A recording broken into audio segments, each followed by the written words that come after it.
and welcome to our presentation, The Semiotics of Engagement in Design, Spectacle, and Usability. I'm Dr. Tina Carnegie, an Associate Professor in the Department of English at Eastern Washington University. And I'm Dr. John Abel, Associate Professor, School of Architecture, Washington State University. This presentation explores the semiotics of engagement in design as a cross-disciplinary phenomenon. Here we explore the question, does engagement differ depending on the form or medium of design, or does a semiotic structure of engagement combining spectacle and usability remain constant across different medium? We argue the latter. Engagement is, after all, linked closely to the concepts of spectacle and usability. Spectacle and usability are correlative terms representing different signifiers of the experience of engagement. Within the semiotics of design, these terms are not opposites, but rather situationally codependent upon each other for their meaning and value. They define each other, but the relationship is often presented as a disassociation. As such, they exist in tension, posing for each other the possibility of eminent convergence and transformation. In this presentation, after defining our terms, we will examine two different design artifacts to elucidate how the terms function as a semiotic of engagement in design. One will be a new media website, and the other an architectural installation. With semiotics, we are of course concerned with the realm of the symbolic and with signification, how concepts and forms come together to signify. For designed objects, spaces, and information, the terms spectacle and use have come to represent binary terms, with spectacle being perceived as excessive and illusory, and usability as practical and real. Spectacle refers to a specially prepared or arranged display, usually public in nature, that forms an impressive or interesting show or entertainment for those viewing it.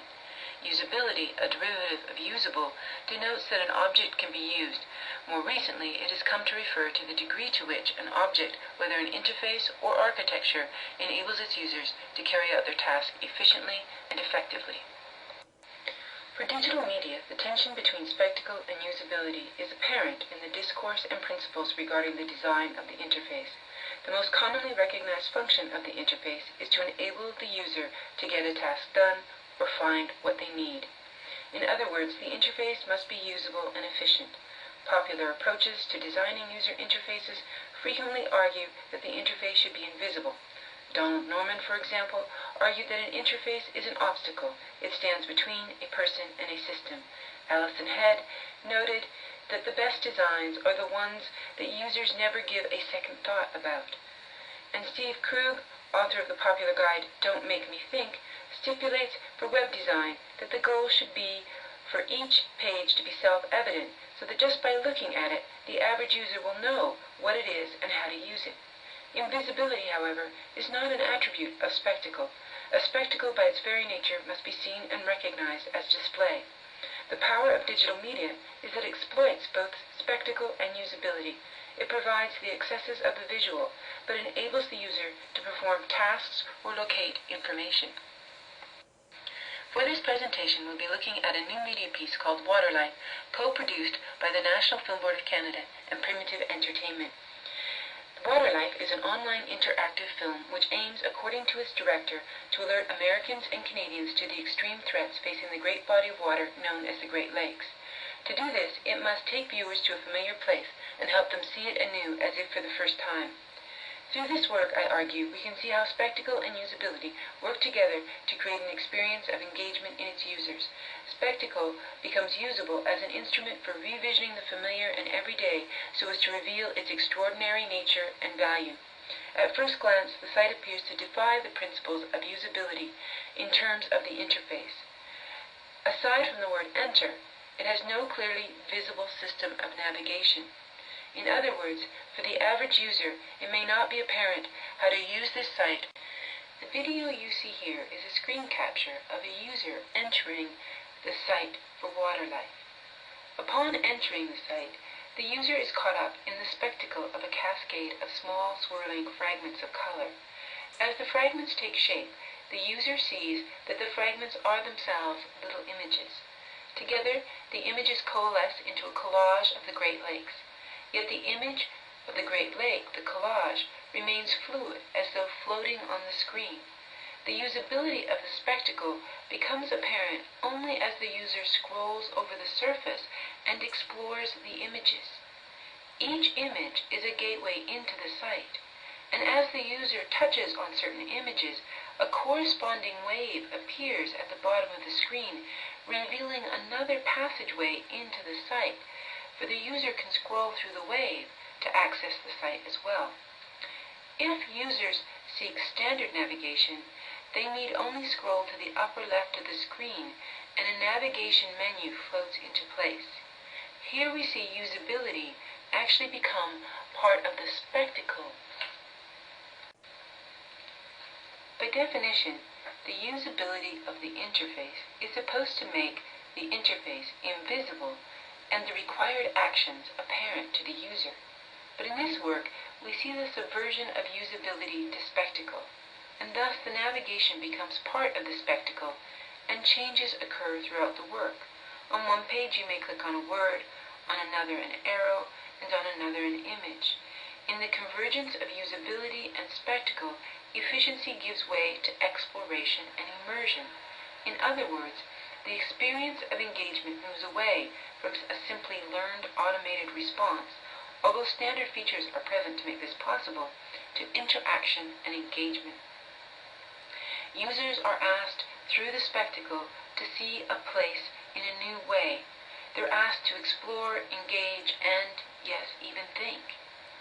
This is not the domain of pure spectacle, nor is it the domain of the efficiency of pure usability. It is through a convergence of spectacle and usability that engagement for the user is created. Usability and spectacle are aspects of the experience of engagement with the material and spatial affordances of design products. Usability and meaning are partially conveyed through material form, spatiality, and environmental context. Material form visually and spatially models and exhibits usability and environmental fitness. Thus, a spectacle of usability is part of the experience. Krippendorf describes these ways of engaging with designed products as human-centered ecological affordances. One is guided to use and instructed how to use by viewing material and spatial properties the design product displays. As such, spectacle and usability are correlative terms in different assemblages of material form, spatiality, and environmental fitness in the experience of engagement in design. The correlative and material and spatial use and spectacle in design products is explained by Peirce's indexical sign. Peirce distinguished between three types of sign: symbol, icon, and index. A footprint and a photograph are indexical signs because they depend on physically tracing the absent object represented. A design product that materially and spatially articulates its intended use affords a spectacle of its usability and as such is an indexical sign. However, this is not to suggest the engagement lacks interpretive ambiguity. Rather, the experience of engagement in design is semiotic. The ambiguity of the spectacle of usability is intrinsic to the experience.